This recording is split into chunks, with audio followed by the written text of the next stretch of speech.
ఆదిత్యాయ చ సోమాయ మంగళాయ బుధాయ చ గురుశుక్రస్య నిభ్యే చ రాహవే కేతవే నమః. శ్రీ గురుభ్యో నమః. శ్రీ మహాగణాధిపతే నమః. శ్రీ మాత్రే నమః. Welcome to Mihiravani YouTube channel. మీ డాక్టర్ సుందరి ప్రేక్షకులకు నమస్కారం.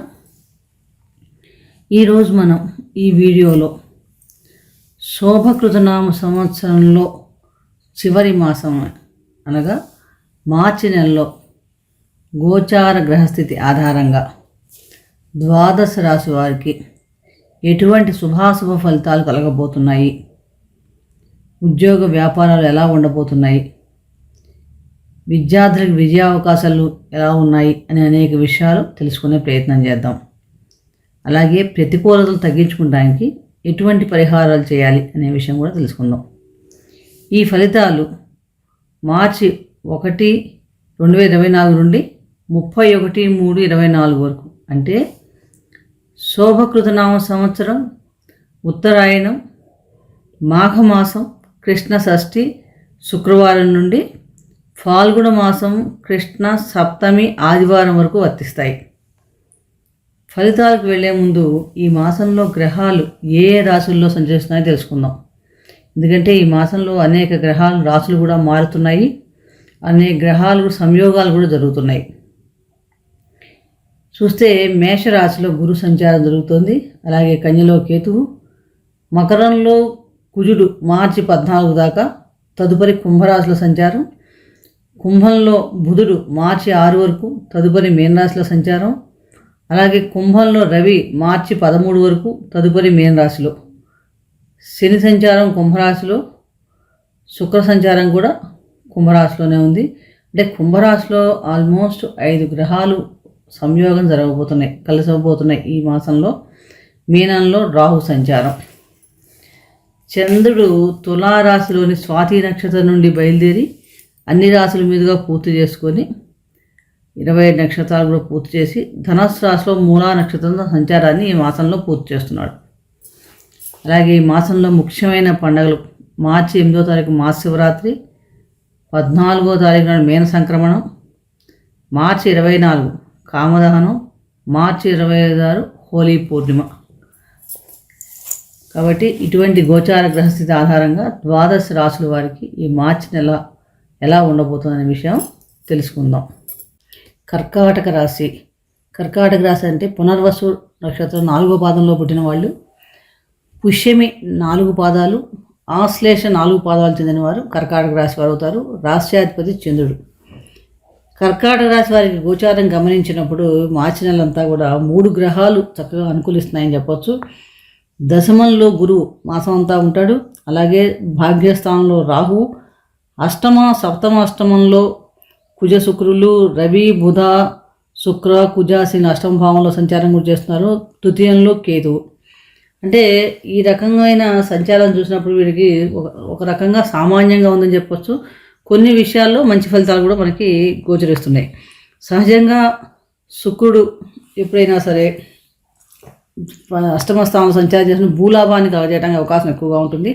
అదే బుధుడు కూడా చక్కగా కోరిన కోరికలు చక్కగా నెరవేర్స్తాడు. అంటే విదేశాలకు వెళ్ళటం కానీ, వ్యయాధిపతి అయ్యాడు కాబట్టి విదేశాలకు వెళ్ళే విషయాలు వీటన్నిటి మీద కూడా చాలా మంచి అనుకూలమైన ఫలితాలు ఇస్తాడని చెప్పవచ్చు. ఈ మాసంలో మీకు కెరీర్ పరంగా చూసినప్పుడు కెరీర్ పరంగా చాలా అంటే కొంచెం శ్రమ అధికంగా ఉంటుంది. శ్రమ అధికంగా ఉన్నా కూడా మీకు ఈ మాసం కష్టపడితే కనుక కెరీర్లో మంచి ఫలితాలు గోచరిస్తాయి. ద్వితీయాధిపతి అయిన రవి అష్టమ భావంలో సంచారం. ఈ అష్టమ భావంలో సంచారం చేసేటప్పుడు ఏమంటే సహజంగా అధిక ఒత్తిడి ఎక్కువగా ఉంటుంది. ఒక రకంగా ఆందోళన స్థాయిలో కూడా ఉండటానికి అవకాశం ఎక్కువగా ఉంటుంది. కాబట్టి ఇక్కడ కొంచెం జాగ్రత్తగా తీసుకోవాలి. అంటే మీరు ఏ పని చేసినా కొంచెం 1-2 సార్లు ఆలోచించి నిదానంగా చేయాలి. ఒక్కొక్కసారి మీకు నేత్ర సంబంధమైన సమస్యలు కూడా ఇబ్బంది పడే అవకాశం ఎక్కువగా ఉంది. అంటే నిర్లక్ష్యం చెందడం కానీ, ఏకాగ్రత లోపించడం వల్ల కొంచెం ఇబ్బందులు ఎదుర్కొనే పరిస్థితుంది. అలాగే కెరీర్ పరంగా అన్ని విజయాలు సాధించడానికి మనం కొంచెం శ్రమ పడితే కనుక అన్ని రకాల సంతృప్తిపరమైన విజయాలు కూడా మనం సాధించవచ్చు. ముఖ్యంగా ఈ మాసంలో మీకు ఎలా ఉంటుందంటే ఒక రకమైన మీ తెలివితేటలకు ఒక పరీక్ష అన్నట్టుగా కూడా ఉంటుంది. సహజంగా సహనంతో వ్యవహరించి అందరినీ కలుపుకుంటూ వెళ్తే కనుక చాలా మటుకు మంచి ఫలితాలు కలగడం ఉంటుంది. అలాగే కొత్త ఉద్యోగం, ఎవరైనా కొత్త ఉద్యోగాలు మారాలనుకున్న వారు కానీ కొత్త ఉద్యోగం ప్రయత్నం చేసే వాళ్ళకి కొంచెం అవకాశాలు రావడానికి కూడా అవకాశం ఎక్కువగా ఉంది. వ్యాపారస్తులకి ఈ సమయంలో కొంచెం శ్రద్ధగా నిర్వర్తించాలి వృత్తిపరంగా కూడా. అంటే ఒక షెడ్యూల్ ప్రకారం మనం ప్లాన్ చేస్తే తప్ప వ్యాపారాల్లో అంత లాభాలు గ్రహించడం కొంచెం కష్టం అనిపించవచ్చు. అలాగే భాగస్వామి వ్యాపారాలు దాంట్లో కూడా వాళ్ళతో కొంచెం మనం సంయమనం పాటించి సహనంతో వ్యవహరించాల్సిన అవసరం ఎంతైనా ఉంది. ఈ మాసంలో ఏంటంటే మీకు జీవిత భాగస్వామితో కానీ వ్యాపార భాగస్వామితో కానీ కొంచెం ఈగో క్లాషెస్ రావడానికి అవకాశం ఎక్కువగా ఉంది. కాబట్టి దాన్ని అనుకోకుండా వాదనలకి దారితీయడం, విభేదాలు సంబంధాల మధ్య బలహీనపరచడం లాంటివి అవుతాయి. కాబట్టి ఈ విషయాల్లో మీరు మొదటి నుంచి కూడా కొంచెం జాగ్రత్తగా ఉండాలి. అందరినీ కూడా కలుపుకొని కొంచెం సహనాన్ని ఎక్కువగా మనం పాటిస్తే కనుక చాలా మంచి ఫలితాలు ఇస్తాయి. ఈ మాసంలో ఏంటంటే ఆరోగ్యపరంగా కూడా కాళ్ళకి సంబంధించిన నొప్పులు కానీ కీళ్ళ నొప్పులు ఇలాంటివి ఉండే అవకాశం ఎక్కువగా ఉంది.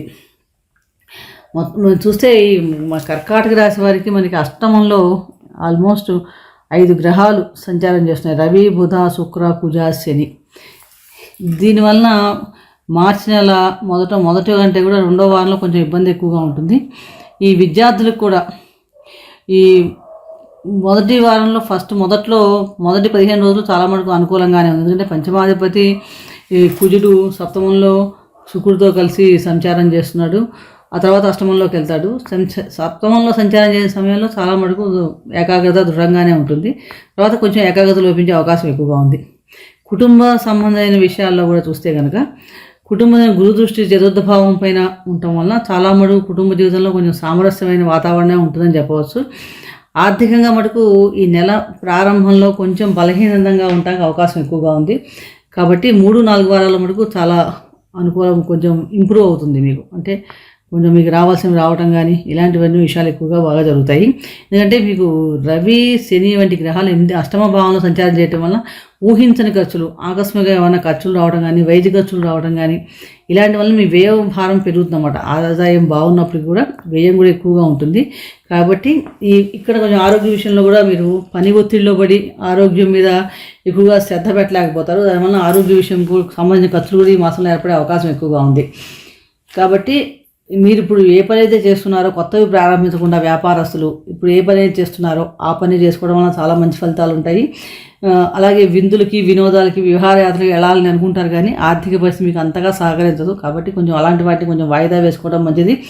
వీటి వల్ల ఏంటంటే అనవసరమైన ఆలోచనల వల్ల, కొంచెం ఒత్తిడి వల్ల మానసికమైన కొంచెం బాధ కలిగిన, అంటే మానసికంగా ఆరోగ్యాన్ని కోల్పోతారని చెప్పవచ్చు. టెన్షన్స్ ఎక్కువగా ఉంటాయి, మానసిక ఇబ్బందులు ఎక్కువగా కనిపిస్తుంటాయి. ఎవరైనా స్థిరమైన ఉద్యోగం కోసం ప్రయత్నించే వారు చక్కగా ప్రయత్నిస్తుందంటే కొంచెం గట్టి ప్రయత్నం చేయాలి. అలాగే ఉద్యోగంలో కూడా కొంచెం శ్రమతో కూడిన లాభాలు ఎక్కువగా మనకి గోచరిస్తున్నాయి. ఈ వ్యవసాయదారులకు కూడా కొంచెం అంత అనుకూలంగా లేదని చెప్పవచ్చు.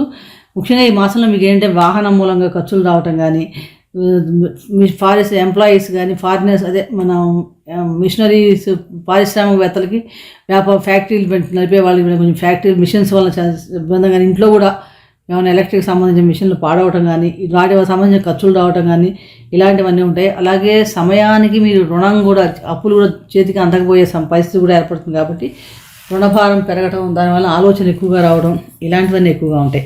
కాబట్టి ఈ మాసంలో వీలైనంత వరకు మీరు కొంచెం జాగ్రత్తగా ఆలోచించి పనిచేయండి. ఏ పని చేసినా ఒత్తిడి ఎక్కువ ఉన్నా కూడా కొంచెం సంయమనం పాటించుకొని కొంచెం దాన్ని తట్టుకునే ప్రయత్నం చేస్తే కనుక చాలా మటుకు ఈ మాసం మీకు మంచిగానే ఉంటుందని చెప్పవచ్చు.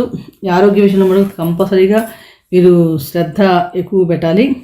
అలాగే ఈ మాసంలో మీరు అనుకూలమైన ఫలితాల కోసం సుబ్రహ్మణ్య స్వామి ఆరాధన చేసుకోవడం చాలా మంచి ఫలితాలు ఇస్తుంది. అలాగే శని గ్రహానికి సంబంధించి శివాలయంలో శివారాధన చేసుకోవడం, శివుడికి అభిషేకం చేసుకోవడం, సూర్యారాధన చేయడం వల్ల మంచి ఫలితాలు పొందగలుగుతారు. మరొక రాశి గురించి మరొక వీడియో తెలుసుకుందాం. అలాగే రాబోయే క్రోధీనామ సంవత్సర ఫలితాలు కూడా మనం రాబోయే వీడియోలో తెలుసుకునే ప్రయత్నం చేద్దాం. ఈ వీడియో మీకు నచ్చినట్లయితే లైక్ చేయండి, షేర్ చేయండి, సబ్స్క్రైబ్ చేసుకోకపోతే సబ్స్క్రైబ్ చేసుకోండి. సర్వే జనా సుఖినో భవంతు, శుభం భూయాత్.